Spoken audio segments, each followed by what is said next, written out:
ജീവിതത്തിൽ ഒരു സെക്കൻഡ് എന്ന് പറയുന്നത് വളരെ നിസ്സാരമായൊരു സമയമായിട്ടാണ് നമുക്ക് അനുഭവപ്പെടാറുള്ളത്. പക്ഷെ റോഡിൽ ഒരു സെക്കൻഡ് എന്നത് സാരമായ ഒരു സമയമാണ്.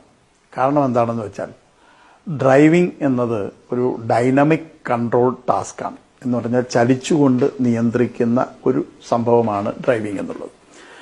അപ്പോൾ അവിടെ ഓരോ സെക്കൻഡിലും തൻ്റെ മുൻപിലുള്ള റോഡ് മാറിക്കൊണ്ടിരിക്കും എന്നുള്ളത് വളരെ പ്രധാനപ്പെട്ട ഒരു കാര്യമാണ്.